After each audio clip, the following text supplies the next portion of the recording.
On this episode of the Star Trek Universe podcast, we take a journey into the Star Trek Extended Universe right after this.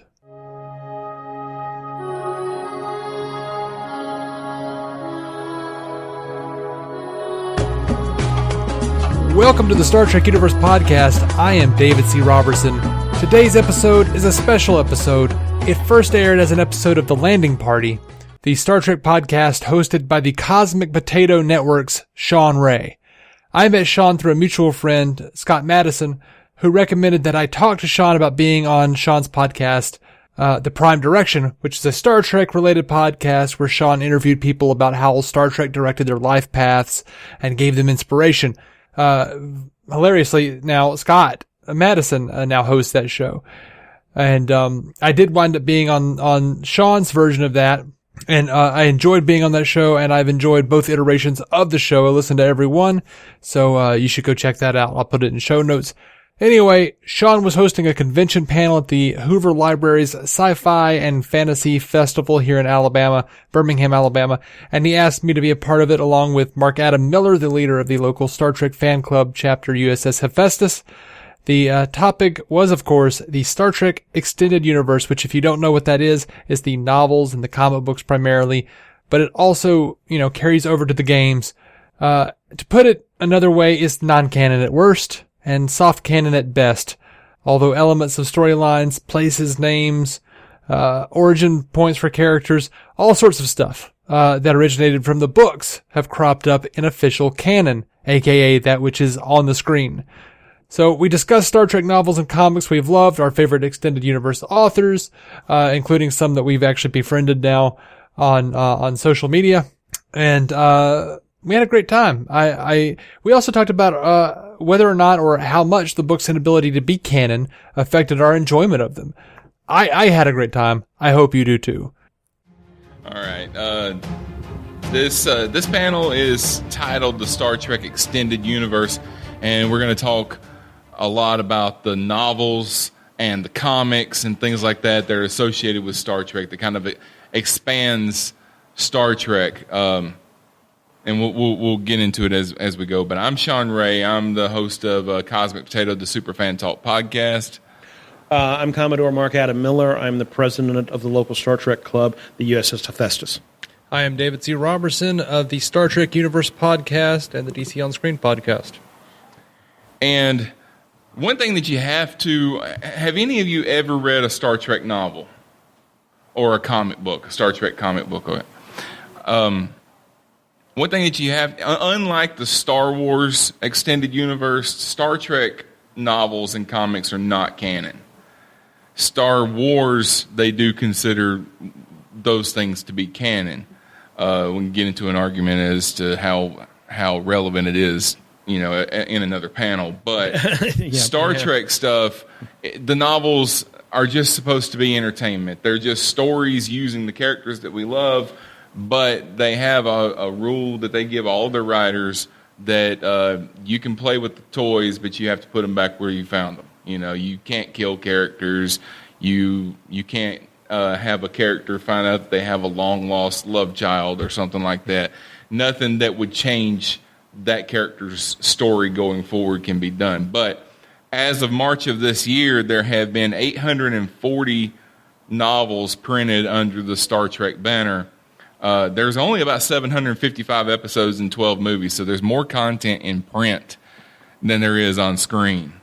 So, and they've been written by some pretty well-known writers. Is that including the comic books? No, that's not including the comics. There's hundreds of issues of comics, and they span because the comics brand has kind of moved back and forth to different comics distributors. I mean, Marvel had them at one time. Gold Key, DC had them at one time. IDW has it now. Their quality kind of changes from depending on who's putting them out, who's writing them at the time, and things like that. I don't know who has them right now. IDW. Okay. So I know more about the novels. I have read a lot of Star Trek comics, so we'll talk about that as well. But what's your experience with Star Trek novels? Well, when I first started reading Star Trek books, the first Star Trek books I read was the Alan Dean Foster adaptations of the animated series, which then led me into the James Blish adaptations, and probably that would be the first time I read something that was out of not that, because when James Blish did his, he incorporated the two Mud series into one book and created a third story in that. After that, then it gets a little iffy of where I go. I think the James Blish books are I think this is pretty much the first Star Trek novels, because what he was doing was taking scripts from the TV series and adapting them into a book, and they would print like 6 of the stories per issue. And he actually wrote the first novel in 1969, Spock Must Die. Yeah, Absolutely. yeah. So, which says that's surprisingly, it's the one book that I always think that's the one I got to read, and I've never gotten around. Well, I mean, it's true. I mean, everybody dies, so Spock must die. So. Well, he did. Yeah. Haven't you seen Wrath of Khan? A couple of times. David, what about you? What's your experience with Star Trek novels? I remember seeing some of the Blish stuff and the Alan Dean Foster stuff in my old elementary library, and they didn't have the first one of either. Because they were like log 4, log 5, whatever. And I think the first one I got was Renegade by Jean Deweese, which was not my favorite book. It took me years to get through it, and I thought I just couldn't read novels. And then later I went, I just don't like this novel. But yeah, I've got a ton. I'm on a kick right now. My poor wife. I'm on a kick of. Is he reading them to you? No, I'm just collecting them. I'm reading a little bit, but just finding these like. Anywhere from 25 cents to $1, $2 at the thrift stores. Yeah, and I love the old ones with the old like Lou Feck artwork, and they're like the old pulpy looking stuff. So, my God, I would wish someone would just go back in those archives and find all of that artwork, because you can find so many of those old Bantam novels that have different covers.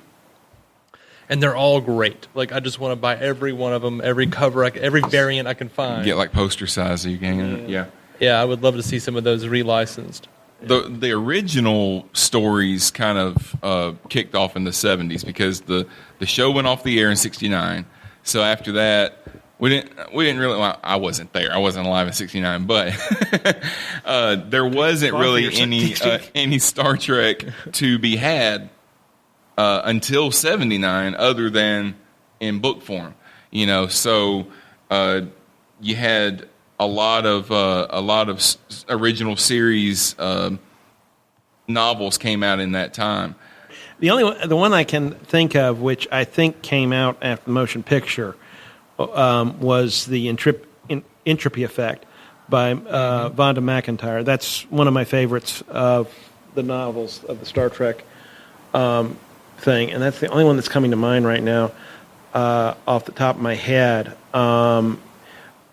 I know I read several because that's once I got through the Alan Deans and got through the James Blish, then I started anytime, and that was rare, far and few between with the novels. So it was, when a Star Trek novel came out, hey, that's I'll get that one.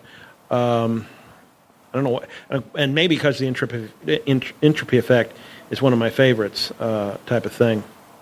Once you get into the late 80s and the 90s, you really get into a heyday as far as Star Trek novels go, because there was a time, say, around 93, 94, when this is a time when I was in high school, when you could go into a Books A Million or a Barnes & Noble and go to the science fiction section, and there would be an entire wall of Star Trek novels, because by that time, The Next Generation had come out. Deep Space Nine started in 93, so and they always had novels, and those were owned by Simon & Schuster was putting those out under their Pocketbooks brand, and they would put out 4 novels for every Star Trek series every year. So there would be 4 original series novels, 4 Next Generation novels, 4 Deep Space Nine novels, and then when Voyager came along, one came out every month. So it was TOS, then they brought out a TNG, and then a Deep Space Nine. And then they would be back to TNG. So, and there would be multiple writers that you've probably read before, like Greg Cox. You know, he wrote some Star Trek novels. Peter David, who has written a lot of he's written a lot of comics. He's written a lot for Spider-Man and the Hulk and stuff like. He's written a ton of Star Trek novels. Michael Jan Friedman is another name that he's written a lot of Star Trek novels, and these are all some of the best books that I've ever read were Star Trek novels. Now there's also some really bad ones. There's some that come out in hardback, and then some that go straight to paperback. It just depends on which ones that they really want to push. And if you want to get into specifics of some of the titles, Peter David wrote a few that I wanted to talk about, like Imzadi. If you've ever read Imzadi, it's got a lot of time travel in it. You see characters in a future that we haven't seen before. Like I said before the show started, Data was a Commodore in that book, in the future settings and stuff. But then they flash back to what we consider to be the present in Star Trek, and they go further back into the past, and they deal with Riker and Troy when they first met, and they fall in love, and that's where the title comes from. They were named Decker and Ilea back then, right? No. They were originally those characters were supposed to be. They turned into Riker and Deanna after the encounter at Far Well, Point I wouldn't be surprised if maybe a Decker and Ilea accidentally fell into some of these, because they would be writing along and they knew at one time it was Decker and Ilea. And there are novels that deal with those characters, because they have novels that take place in every time period of Star Trek. You have some that are set during the original series. You have some that are set during the movie series. You have some that are set far in the future from that deals with the characters and settings that you've never seen them in before. When do you guys want to? I don't want to dominate the entire conversation. Well, the more I read was when we started dealing with other stuff other than just the series. I'm a big fan of the Starfleet Corps of Engineers. A lot of books of SCE. They have SCE on them. Mm-hmm. There's also one. It's not the Titan books. Titans is the one about Riker. It's the one. New Frontier. The Peter David. Yeah. No, that was Captain Calhoun. Basically a Star Trek series that only exists in the novels. Yeah. And that was what their plan was for that. And they created a ship, they created a captain and everything, and their adventures are only in novel form. And I think the first 3 or 4 of that New Frontier was sort of a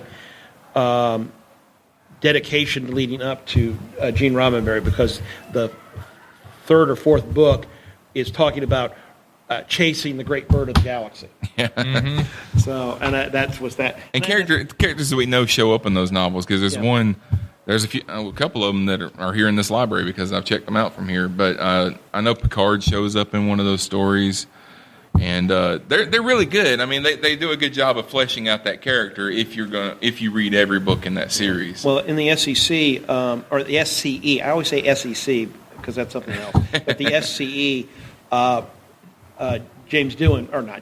Scotty Montgomery shows up. He was saved by Picard, and he went on his vacation, but got tired of his vacation, so he went back to Starfleet, and so they put him in charge of the SCE. Also, Gomez from Enterprise. She's the main character and the main engineer on this ship that's in the SCE. Gomez. Who's Gomez? Selena Gomez, or not Selena? Selena Gomez. Wrong. She's the one that spelled hot chocolate on Captain Picard. Oh, okay. Yeah. And that's mainly the SCE is following her once she, in a sense, graduated from the internship under Geordi and became her own chief engineer of this ship. And I haven't read any of those Corps of Engineer books, but I've heard of them. So it's a ship just full of it's just nothing but engineers. It's about the Starfleet Corps of Engineers, where something goes wrong and they call this ship in to figure out what the best way to fix the engineering problem. Gotcha. A satellite goes down, a dam breaks on some planet that's actually I think it was a weather system satellite, so it went down. They had to figure out why the weather system satellite went down and this type of thing. That's the thing about novels is that you can put things in novels that they would never put on the screen because it'd be too expensive. You have too many special effects or whatever. But you can do anything in a novel because the special effects are all in your brain anyway. When I was a kid, I got really into I know it's cheesy, but the Reeve Stevens Shatner books. Yeah. Where, you know, the first few of those, but even like maybe the first 6, like there are a lot of like coincidental meetups with a lot of people from DS9 and original series and stuff. But what I really liked about those was how they tied in a lot of the individual stories from both original series and the Next Generation, like the Preservers and the Obelisks. I loved all of that stuff. I loved how it all. And it had William Shatner's name on it, but I don't think he had. Oh no! He does those books, but then he does interviews where like I've never seen an episode. Like, oh really? Yeah, really, buddy. All right, yeah, cool. So William Shatner wrote it was supposed to be a trilogy, but it ended up being 3 trilogies. Yeah, it was a trilogy of trilogies, and because he didn't like himself dying off in generation. Yeah, the first trilogy was the Ashes of Eden trilogy, and those 3 I read. I never read the rest of them, but he did Ashes of Eden, which was a story of Kirk that took place right after the original series ended, but before the motion picture, and told a story of him falling in love with this girl that's half Romulan and half Klingon or something like that. Yeah, it was like right after Star Trek 6. Oh, is that okay? And then like the second book is after his death on Viridian 3. Yeah, the second one was called The Return, and he died in Star Trek Generations, and this was the story of how the Borg brought him back to life. Mm-hmm. And then I can't remember the name of the third one. Avenger. Avenger. And the Borg were using him as like their next Locutus, kind of. But he didn't have all the prosthetics and stuff. Right. It was just like Kirk with one little thing on his eye or something like that, and they controlled him. But I was like 13 years old, and Kirk and Picard are on like the Borg planet about to flip a switch that'll destroy the entire planet. I'm like, yeah! And of course now I'm like, that's lame. They also brought in... a big lever. They also brought in like... I remember a scene, if it's this novel... I think there was a scene where they brought Spock, McCoy, and Scotty all back together because at that time they were all still alive in the Next Generation timeline, you know. And it drove me nuts because they did that in there, but there was that great Michael Jan Freeman book crossover where they did that. That may be what I'm thinking of. I'm pretty sure they did. And then I was like looking at both of them and going like, well, these ages don't line up for McCoy. Yeah, because McCoy's really, really old, and the Spock's really old too, but he doesn't appear as old. And then, you know, Scotty had the whole transporter thing. But Michael Jan Freeman wrote some really fun Star Trek books, and Michael Jan Freeman is one of my Facebook friends because Me too. Yeah, I interviewed him on on a couple of my podcasts. But the first Star Trek novel that I ever read was Reunion that he wrote. And it's a book that deals with a lot of flashbacks where it tells how Jack Crusher died. Now, they're not canon because in canon it's a different story. But that story had not been told yet when he wrote this, you know. So he wrote he wrote a story about how Jack Crusher was killed and Picard blamed himself for it, and we've seen parallels though. It's canon, multiverse, man. Yeah, the multiverse. There you go. That's right. And also, he did some novelizations of episodes. But when he did his novelizations, he did it based off the original script that they were working on at the time. And then after he's done, you know, they cut things out when they're filming and all that kind of stuff. So there's stuff that's in his books that are not in the actual episode. Like he did Relics, and he got permission. I asked him about this on the show. He did Relics. He did a novelization of that episode. Now that episode deals a lot with the Dyson sphere, you know, around the star. Yeah. And to flesh out the novel, he was able to put in a B plot that wasn't in the episode. That had to deal with the away team beaming down to the surface of the inside of the Dyson sphere and talk about what the horizon looked like, because the horizon was going up instead of just being flat, you know, and how weird that was. But I'd forgotten about that. Yeah, and he also did a novelization of All Good Things, the finale, when it went off. The book came out like the next day. Even James Blish has dealt with the original scripts a lot, and if you read the Jim Blish novels and look at the TV show, I think the biggest one was the Charlie X. One that was called Charlie's Law in Jane Blish novels, because that was the original title of the script. Mm-hmm. And there is a lot of background that they never filmed. Yeah. That makes Charlie X make a whole lot of better sense than what the TV show was. He also, Michael Jan Freeman wrote a novel that crosses over the Next Generation with the X-Men. Oh, yeah. Oh, Planet geez. X. That's a fun book to read. I'll yeah. have to get that one. It's called Planet X. Isn't yeah. it a loose sequel to that comic they did with the I original think he series worked in on that X-Men? comic. I think he was Yeah. on that comic. He wasn't the only writer, but Like, I think Michael Jan Freeman, dude, like he on those old DC Star Trek comics. Yeah. Man, his stuff was mother's milk. Yeah, yeah. He's written a my lot God. for Star Wars and stuff like that too. So yeah, he's X-Files. He did some X-Files comics and things. He wrote an episode of Voyager too. I can't remember the name of it off the top of my head, but it's the one where Janeway meets this man that thinks that she's his daughter. You know which one I'm talking about? Oh, okay, yeah. He was on the writing team that wrote that script. Okay. I really need to rewatch Voyager. I don't remember that at all.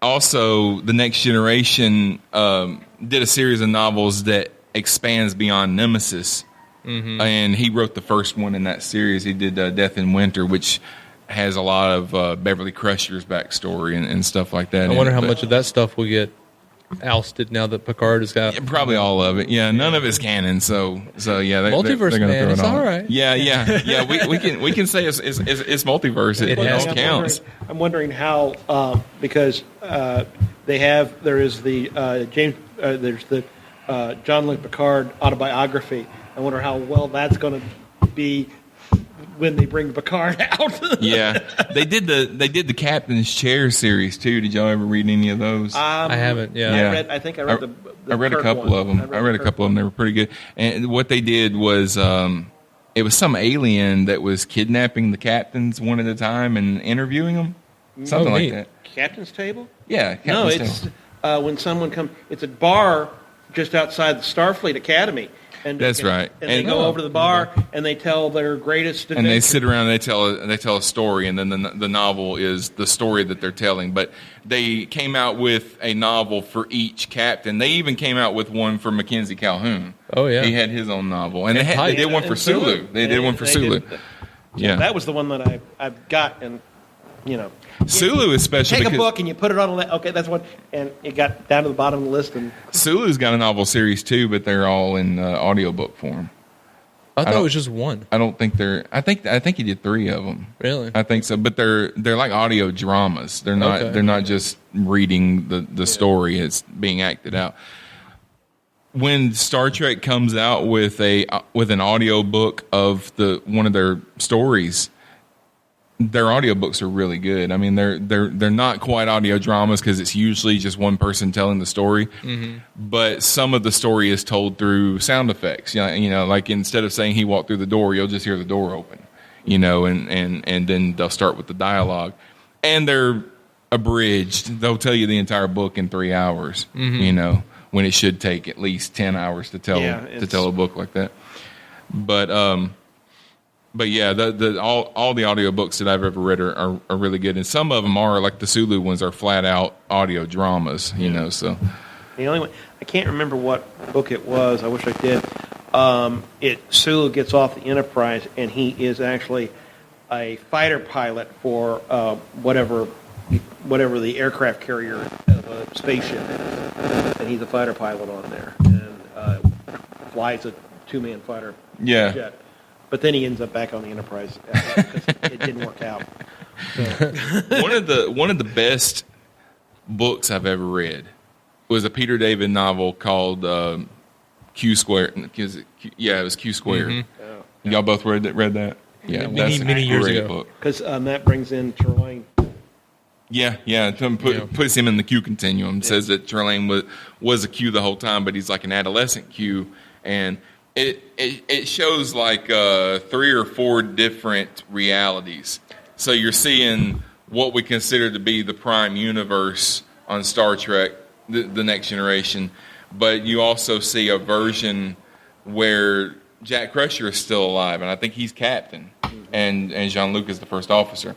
And then there's a there's another timeline where the Federation is still at war with the Klingons, and it's supposed to be the reality that Tasha Yar went to in yesterday's Enterprise. And there's a couple of others that they don't expand upon as much as those three or whatever. But Trelane comes and messes everything up, and everything kind of crashes in on each other, and all these people from various realities are running around the Enterprise at the same time. And Q basically has to save the day. Am I mistaken in remembering that they said that the entity that possessed Gary Mitchell was a Q in that book? You might not be wrong, but I don't remember. It's been 20 years since I read it. It's been longer for me, probably. Peter David also wrote another Q novel called Q in Law, which was really good, where Q was supposed to marry Loaxana Troy. I never got around to that one. It's one of the early ones that I read. I remember picking up a Star Trek novel at the Walmart or the grocery store or whatever, reading it, loving it, going to the bookstore and buying 5 more, and that was one of them because it had Q on the cover. See, I love the one he did with John Delancey, IQ. I don't know if I read that one. I know what you're talking about, but I don't know if I read that one. I know that Greg Cox wrote a trilogy of Q books. Those are wonderful. Yeah, they're really good. They're really good. Now, also they've written novels based on all the series, and they're still doing novels based on The Next Generation and Voyager, and they did Deep Space Nine novels up until 2 years ago. They always getting short shrift, man. Yeah, yeah. They've even done some extended novels like the Titan series. You mentioned the Titan series. So they've got a series of novels about Captain Riker aboard the Titan, and you only see his adventures in print form. Deanna, because he's married to Deanna. Yeah, and she's the ship's counselor or whatever. Yeah, something like that. And those are about to be decanonized, buddy, because they're both getting cameos in Picard. Yeah, I know. That's the thing about novels. When you pick these up, and one of my friends, he says that he's never been able to read Star Trek novels just because he can't get it out of his head that it's not real. No, but Star Trek's not real. None of it's real. That was real, but the thing is, it's But you say, it's multiverse. It's like if you read this book, it doesn't matter towards what he already knows about Star Trek, and he can't get past that. So, but yeah, it is, yeah. But it's approved by somebody. Somebody approves it. I tend to look at it as an alternate take, just seeing what a different writer would have done with something. Yeah. Just like one of my favorite things is looking back at some of the first UK comics where they thought that Kirk's name was Captain Kurt. Yeah. As if it was his first name. That's fantastic. They've parked the Enterprise on a planet. It's real weird, real 1950s kiddie sci-fi. But it's really interesting to see other people's take on this franchise. There was a book that came out. I worked at Books A Million for a couple of years in my early 20s, and this is when there was Star Trek novels coming out all the time. And they did a couple of unlicensed Star Trek novels that were not Simon & Schuster. They weren't pocket books. There was some other company had put this stuff out. And one of them was a book of short stories as though famous authors wrote a Star Trek story. Mm-hmm. And one of them was what if Anne Rice wrote a Star Trek story. And it was a vampire story, but Data was an energy vampire. He sucked the energy from people. Okay. And then what if Stephen King wrote a short story? And basically it was parodies of some of their more famous stories, but using Star Trek. And I wish I could remember the name of that book. And you would not find it at the store if you look for it now. You might find it online somewhere. But might find it in a library. I mean, you can barely find anything like that now at the store, like any new Star Trek books. Yeah, like I said, they still have Star Wars and 2 Star Trek books. Yeah, and all the Star Trek books that you'll find will be like the Next Generation post Nemesis stuff. Mm-hmm. You won't find any of the stuff I was talking about earlier that came out in the 90s and stuff. You won't find any of that stuff.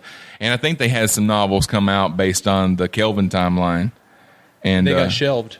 Oh, did they? They're written and they were never published. Oh, really? Okay. Yeah. I thought I saw. There are some from IDW. There might be. The only thing I've seen were the adaptations of the movies. Now I know they have the Kelvin timeline does have a comic series. Oh yeah. And some of those are interesting because they're actually retelling some classic Star Trek stories, but telling them in like as though they were in the Kelvin timeline. Like they did a Gary Mitchell issue, and it was the same story, with just a little tweaking here and there, right, with technology, because Kelvin timeline's technology is a little further advanced than the original series was. I liked their take on Return of the Archons. Where it was, I didn't read that one. It was a ship that was called the Archon, I think, and it became Landru or merged with Landru or something. Oh, really? Yeah, it was real weird, but it was an interesting take. They did one called I can't remember the name of it now, but it's a Q story, and it starts in the Prime timeline. And Q goes and he's doing his classic "I'm messing with Picard," this kind of stuff. And so I tell you what I'm gonna do. I'm gonna go to an alternate timeline and mess with stuff. So he not only goes to an alternate timeline, but back in time, so that he's on Kirk's Enterprise in the Kelvin timeline, and he starts messing with Kirk, and he takes Kirk to the future, and he shows Kirk basically what Deep Space Nine would be like in the Kelvin timeline. Yeah, and it's really interesting to see because the characters are not what we remember. They're different because their history was different. Yeah. I remember the solicitations for that, and I never got a chance to sit down and pour through it. I bought it on not a physical issue. I bought it on Comixology? Yeah, I bought it on that and read it. But it's it's pretty good. I liked it. But the comics, like I said, I've never been as keen on the comics because their quality kind of goes up and down depending on who's putting them out at the time. Isn't that true of all of it? But some of the novels are not that great, but some of them are really good. But the Great Starship Race, anyone? Well, the thing is that there are they want this out at a certain time, and they've already put the book, especially if you go to the times where they were putting one out every month. Yeah. So it's like, I sometimes think, okay, we need this book now. And they're like, okay, this is what I've got done. And they, okay, we'll just put it out. And like, okay, yeah. Well, one fun thing that you get with comics, and it's not just with Star Trek, is like if a comics distributor has the rights to multiple brands, then they'll do crossovers. I mean, they have no problem with it. They can do a crossover in print a lot quicker, a lot better, or not better, but a lot easier than they can do on television. That's why we've got the Ninja Turtles meets the Transformers, that kind of stuff. Yeah. So they had issues of Star Trek meets Doctor Who. They did like a whole 4-issue series, and Star Trek meets the X-Men. They had a comic series and stuff like that. So, and some of those are interesting. The Star Trek meets Doctor Who is like you had the Cybermen fighting the Borg. Because they're kind of the same thing. Yeah, they are the same. Of course, the one that really I thought was kind of really strange was Star Trek meets the Planet of the Apes. I didn't read that one. I haven't seen that. I read the first. Okay, yeah. Well, it makes sense. They do go to other planets. Oh, yeah. Stuff, it gets worse. They recently did Star Trek meets the Transformers, and the Enterprise is a Transformer. Oh, you know what? Okay. I think I heard you talking about that on your show. I knew they did that, but I didn't know they went that far with it. Oh, they went that far with it. But what was actually pretty good? in the movie universe, any machine that gets exposed to that cube turns into a Transformer. Yeah. So it would make sense in that timeline. Yeah. Still looked silly. Yeah. I'll read it eventually. But the one that I thought was really good was the Kelvin verse meets Green Lantern. Oh yeah, the Green Lantern Corps was actually that was pretty good. Yeah, that's right. Okay. I couldn't remember if it was Green Lantern. If Green Lantern was the Kelvin verse, or if it there was another Green Lantern. There was a Green Lantern X-Men crossover that I saw too. I used to work at Kingdom Comics, so I saw. Going back to what we were talking about with William Shatner, the Shatner verse. Yeah, because they allowed him to do something that they don't let other writers do, even though, like I said, he did not write these books.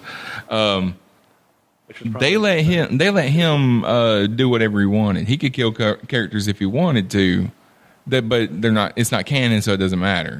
So they said the characters can die in his stories because he's William Shatner, but it's still not going to affect the movies and the TV shows. I and don't stuff remember like that. anyone dying in his Well, I mean, Kirk came back to life. Yeah. So I mean, that was, and then he also, I think he had a child or something in one of those stories. He had a child. But he did that original trilogy, the Ashes to Eden trilogy. Then he did a trilogy after that I think I read the first one, but I didn't read the rest of it. Mirror Universe. It was the Mirror Universe. He was like the Emperor. That was fantastic. Yeah, I dug that. I know. Spectre, Dark Victory, and Preserver were the titles. Yeah. Yeah. Now I don't even know what the third trilogy was about. It's I don't- Captain's Blood and Captain's Peril, Captain's Blood, and Captain's Glory. Yeah, I don't know what they were about. First one, and all I remember is Kirk and Picard on Bajor, and that's all I remember about it. Oh, okay. I have them all, but I never actually went back and. No, in the novels, Deep Space Nine basically had a season 8 because they continued Deep Space Nine starting. I think the first one that they came out with started a year after Cisco disappeared, and it was the story of him coming back. Or something like that. I read a couple of those, but it's been so long ago I don't remember much about it. But like I said, that's probably the only season 8 that you're ever going to get. But it's not. I mean, like I said, it's not canon. Like I said before, Star Wars is allowed to say that their stuff is canon. Not anymore. Not anymore. But I don't. Disney threw everything out. No, I mean the stuff that they're coming out with now. Well, is canon. Because Disney is controlling it. Yeah, but you can't. I don't know how it works because you can't put stuff in books that you're just expecting everybody to know when they go see movies because not everybody. The fraction of people that are going to read your books compared to the size of the audience is going to go see your movie is so different that if you put characters in books that are going to matter in movies later on, you're annihilating a lot of your audience. You can, but the books follow because Disney has 2 Star Wars cartoons that are considered canon, Rebels and I forget what the new one. Oh gosh. Yeah, the Clone Wars. No, it's not the Clone Wars. It's something. Yeah, I can't remember what it's called. It's sort of a sequel to Lego Star Wars. Sequel Rebel. No. But because supposedly, I don't think they got it completely mapped up, but they've got a pretty good map, and they can say, okay, you can do this, you can do that. That will not screw with what we're doing. You can add this, but you can't add that. And supposedly they're going through the old ones and saying, okay, this is canon. And of course, most of them, the other ones are just throwing out and saying, that's not so you canon. can bring characters. That's why they brought Grand Admiral Thrawn in, even though they put him in a different time period than he was originally in the books or whatever. But Star Trek's not ever going to do that because that's just too massive of an undertaking to try and say, this stuff is all canon, but every single novel would contradict itself. Yeah. It would contradict something. But I think certain things are still canon. I don't know what Picard's going to do to like the Roberto Orci and Alex Kurtzman Countdown comics, for instance. Yeah, I don't know if that's really. Canon for a minute. They said they were canon when they came out. Yeah, but I think that somebody else has come out, and somebody whose opinion matters beyond mine, but has come out since then. Which it's been 10 years, and said, they're not really canon. I mean, based on that trailer, it doesn't look like they are because B4 was captain of the Enterprise in Countdown comics. B4/Data. Yeah, he was Captain Data, but and they also said that Geordi was the one that designed the ship the that Spock ship. Took back in time. Yeah. And then Narada was outfitted with Borg technology, which would make sense. Right. But, I don't think... I don't think anyone ever messed with Jerry Taylor's Mosaic, did they? The Janeway biography / I don't think so. Yeah, because I think that's still canon. Voyager hasn't really been revisited since it went off. Except for being in the last. Janeway was in the last. Janeway was in Nemesis for a second. Yeah, I had to pause that trailer to see if he was talking to an Admiral Janeway. No, it's not her. It didn't look like it. It's not her. It wasn't her. Unless, I love Kate Mulgrew, but she was in Orange Is the New Black, she would have had to have lost a lot of weight for that to be her. And I was like, spoiler alert for the Voyager continuances, she dies in those. So I was just like, they decanonized the Voyager continuance. Yeah, so that she's dead now. Yeah. What they can do with CGI? We just Captain Marvel CGI. Samuel Jackson is a young man. Yeah, but you saw data in that trailer. They're not going to be able to pull that off. That's true. It actually looked pretty good, I thought, but still. And the thing is, it's like anything. They always wanted Agents of S.H.I.E.L.D. on television to be canon with the Marvel Cinematic Universe. The problem is the television series was going faster than the movies were coming out, so they finally had to drop that Agents of S.H.I.E.L.D. is canon with the MCU universe. Yeah, but they always wanted to just hold on to whatever Marvel movie came out. They wanted to hold on to, we were there, we were in the background, or something like that, or we're cleaning up after this happened. Well, now if you follow the timeline, they've pretty much branched off into their own alternate universe, so they don't have to fit in with what's going on. Yeah, and so, but that's the thing.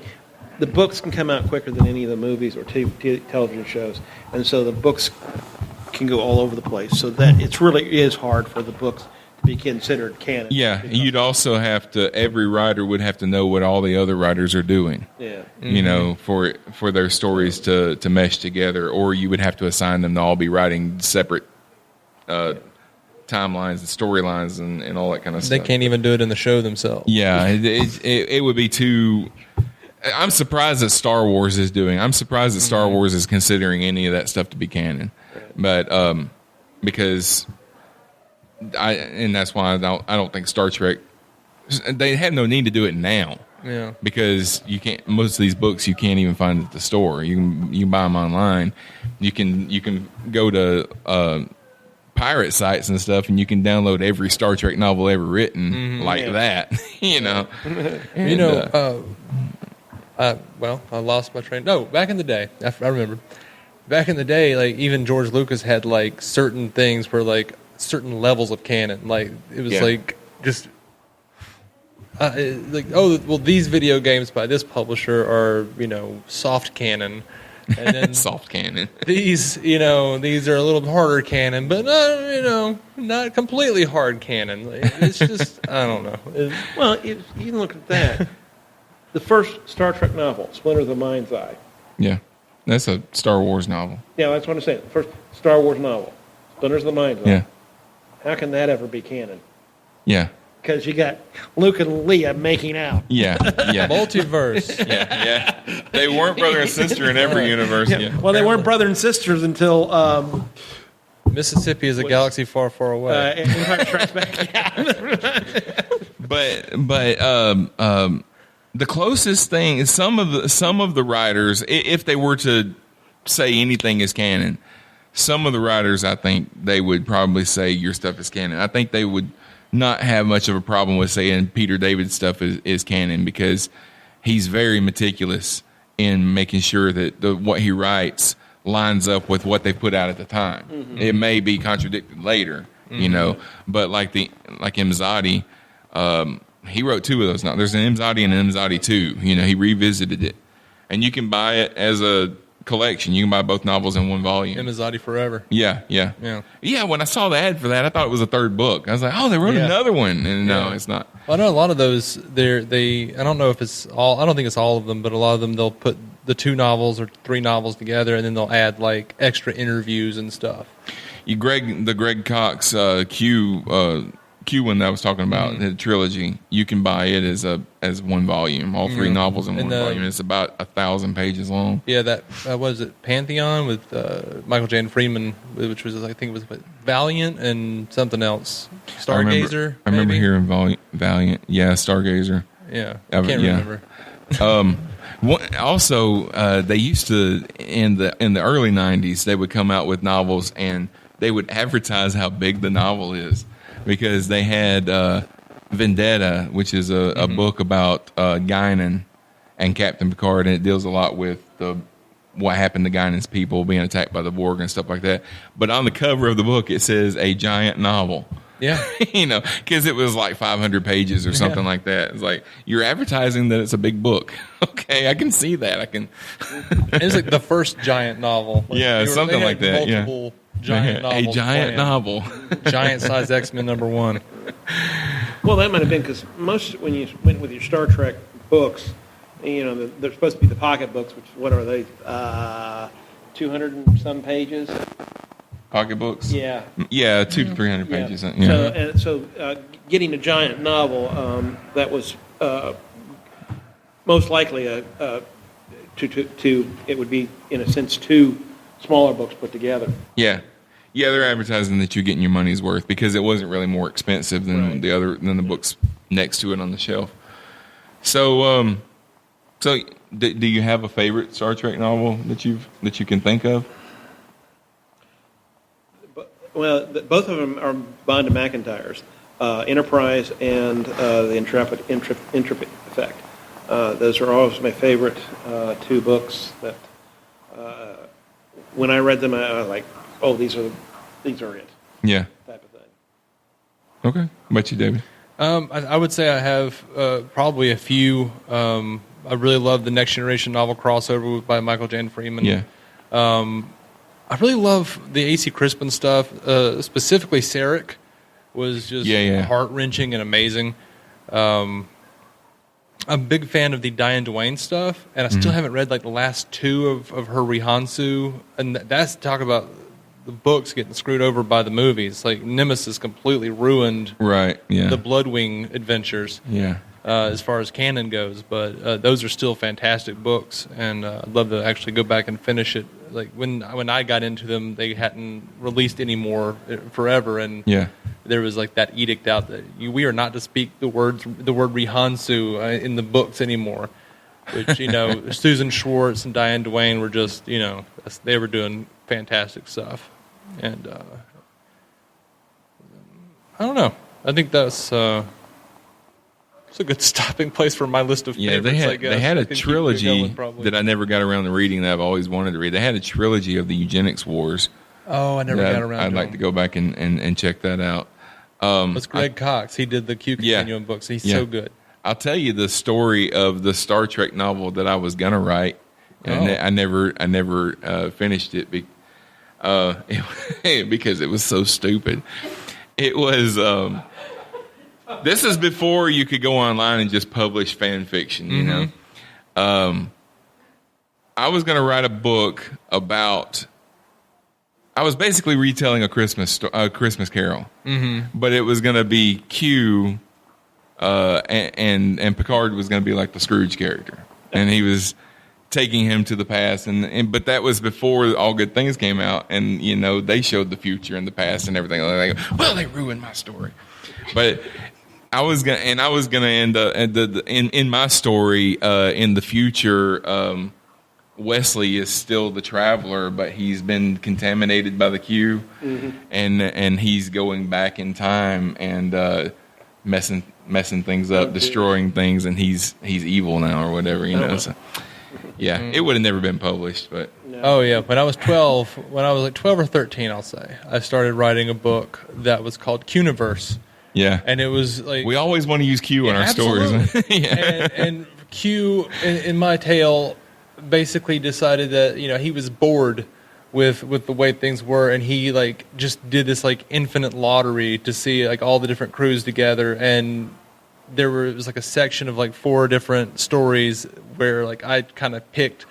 Looked at all the different crews that I could remember, and put them together. Like, maybe 7 of 9 back in TOS times with Kirk, and maybe stupid stuff like that. Yeah, I had thought of it. I remember thinking of a story. I never actually wrote any of it down, other than like a brief outline. I wanted to do a crossover where I would bring the Next Generation crew together with the original series crew, But I was going so far as to like this character needs to be with this character. So Crusher needs to be with Bones, and they need to be working together in sick bay. And Captain Picard and Kirk need to be doing something together. And Riker and Spock. I said Riker and Spock, but it should have been Data and Spock, Yeah. But Riker and Spock had the same job, So, I was doing that, and it's stupid, but but hey. That's what you do. Yeah. Sometimes. Yeah. I write a fiction story using the Hephaestus. Q in my story is John Anderson. Oh, really? On that note, David, let everybody know where they can find you online. You can find me at dconscreen.com and Star Trek Universe, StarTrekUcast.com. And by the way, can I just say real quick, Margaret Wander Bonanno, she wrote Dwellers in the Crucible, and her name is on a Star Trek book called Star Trek Probe. That is not her book. They had Gene DeWeese come in and rewrite it. You can actually get a free Star Trek novel if you go to her website. Oh, really? And you message her and ask her for it. She will send you a PDF of Music of the Spheres, her original novel, and it's really good. Oh, that's cool. She's really good. I'll give you a tip if you want to talk to a Star Trek novelist. If you message Michael Jan Freeman on Twitter, he'll write you back. Oh yeah, yeah, and if you ask to talk to him on the phone, he'll probably call you. I've considered it. Peter David will not write me back. Peter David's too busy writing everything. Yeah, I know. MarkAdam, I know you don't have a podcast, but you want to let everybody know where they can find the Hephaestus. We are on Facebook at US Hephaestus, HEPHAESTUS. And if you forget how to spell that, look up the Greek god version of Vulcan. Okay. And, of course, listeners, you know where you can find me, CosmicPotato.com. I'm always there. All right, so that's it. I can't say it'll be the last time I talk Extended Universe on this show, but there's a big chunk, man. Let me know what you thought, and if you enjoyed the chemistry between me and Shawn, I'll put a link to the Prime Direction episode we did together, and you can check that out. If you're an Andy Griffith Show fan, Shawn is doing a rewatch podcast called The Mayberry Files, PHILES. I'm a huge Andy Griffith Show fan, and it seems like I may very well be showing up semi-permanently at this point on that show. I come in on the episode 4 review, Ellie Comes to Town. I've recorded 2 others with him so far. I have no plan to stop. If he stops texting me and calling me and telling me to do it, or asking me to do it, I should say, I guess I won't do it anymore. But so far, we're having a lot of fun. So that's 3 things I'm linking to in the show notes on StarTrekUcast.com. In these show notes, the Landing Party, that's Shawn's Star Trek After Show. There's the Prime Direction, which was Shawn's Star Trek related podcast, now Scott Madison's, and the Mayberry Files, Andy Griffith Show rewatch. Star Trek Universe podcast will be back soon. It's not going away. I pinky swear, I promise. Until next time, live long and prosper, y'all. To reach out to us, hit us up at StarTrekUcast.com, at StarTrekUcast on Twitter, Star Trek Universe Podcast on Instagram and Facebook. Just search for us there, or send us a message at StarTrekUcast@gmail.com. If you'd like to hear more from David C. Robertson, check out the DC On Screen podcast or maladjusted.tv. And if you want to hear more from Matthew Carroll, that's me, check out the Marvel Cinematic Universe podcast, or go listen to my music at MatthewCarrollmusic.com or anywhere you get music.